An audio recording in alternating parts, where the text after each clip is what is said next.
Welcome back, everyone. So we have the second project of the summer started here, kind of midstream. As you can see, we've already started with putting the deer fence up for the garden area, and we have to keep them out because we have so many deer in this area that they're almost a pest, and we have to put up at least a 6-foot fence, and we're going to be going to 7 foot. So what we've done is we've taken a lot of trees that have fallen in the forest and some that were dead standing and cut them down, saved them, and they're all about 8-inch circumference type of logs. Cut them at 12 foot and 14 foot, way too long for what we need here, and I'll end up cutting them down. But we've hand peeled them, we've dug the holes, and we've put them in and tamped the dirt around, and we're just in the process of putting the top rail on at 7 feet. So hopefully that's high enough that they don't jump over, and it keeps them out. And so we've already got 4 or 5 of the top rails in. This area right here is going to be the gate, a double gate, so it's wide enough I can get the tractor in. And if we need to bring bulk materials like compost from out in the field and other things. So we wanted to do that. Those gates will be on hinges that can come off, but just closed when we're not around, that the deer don't get in. Also have to keep other animals at bay as well. I don't think it'll keep the smaller animals. The fencing that we've been using is 4x4 on the bottom and 6x4 on the top. Woven wire, so it's not the strongest, but it'll keep the animals out. So we're going to tonight, our goal is to put in 3 more top rails. We got a little bit of blue sky, first time in a couple of days, so we'd like to take advantage of that. And then tomorrow, last day of the long weekend, hopefully we get the last 3 up, and if the weather holds out, we can put the fence up. So that's kind of the plan. But top rail today, we take 3 or 4 inch diameter poles that we've again hand peeled, and we put the tenon on there with the special bit, the round tenon, and then we drill holes and hammer them in place, and that keeps the poles from swaying a little bit.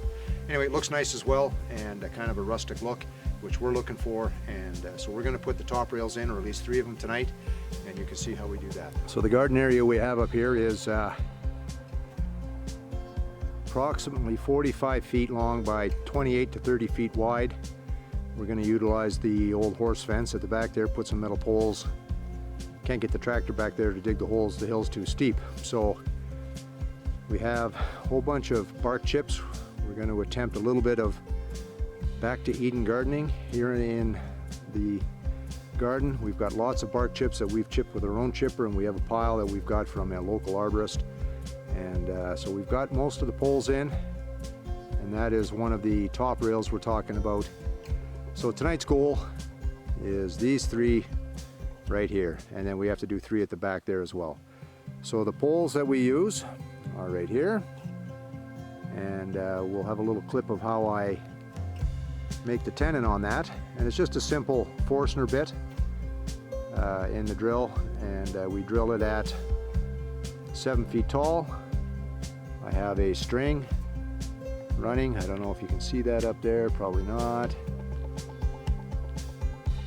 Anyway, it's somewhat level at 7 feet. We're not going level, we're actually following the ground line, and this is going to be our garden area. So compost in the back there, the small one for kitchen scraps and some other greens and things like that. But it's totally a south-facing garden here on the hill, which we're hoping to utilize this year yet, as we come out of the month of May long weekend, and almost planting time.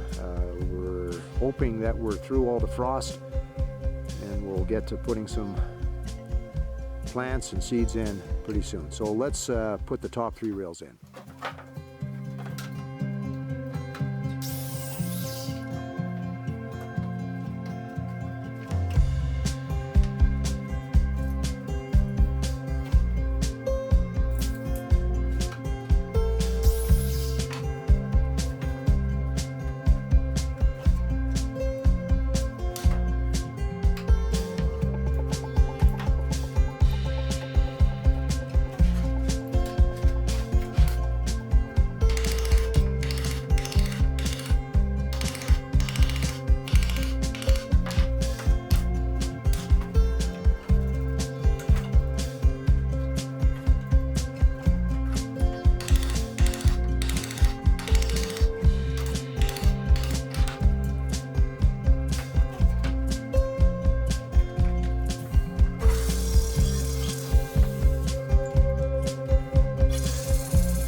So on the very west hand side here, we've run a string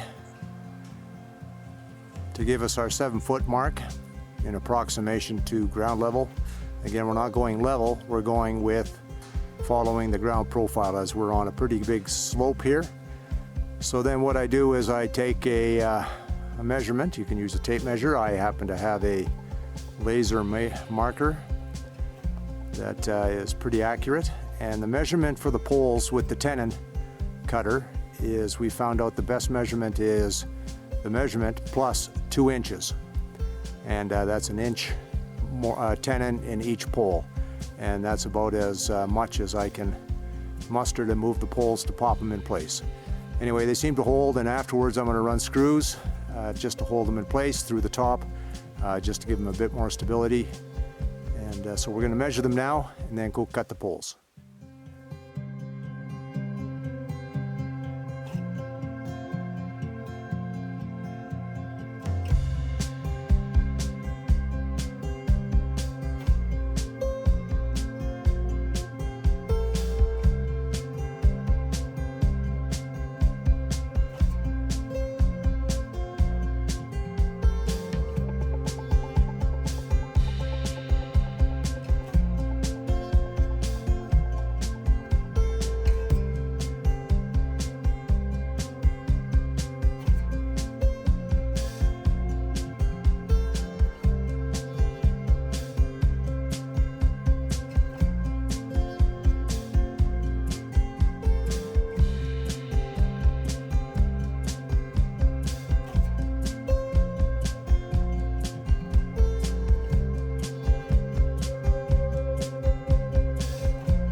So on the back side here, because the slope is so steep here, we had some 8-foot black pipe that I took off of some clamps I bought at an auction, and we're going to use that in the back there. I can't get the tractor back there, so I made a little post pounder out of some scrap metal, and we're just going to pound them into the ground and call that done. Maybe in the future we'll see, upgrade it, but it should be fine. So I went through the scrap metal pile and found a couple of pieces that I thought might work, an old table leg and a heavy piece of bar. So I just bolted them together, and hopefully that'll be enough weight to pound them into the ground. Now it's only a 3/4 inch pipe, so it should go into the ground pretty good, but that's my solution for today, and we'll see if that works.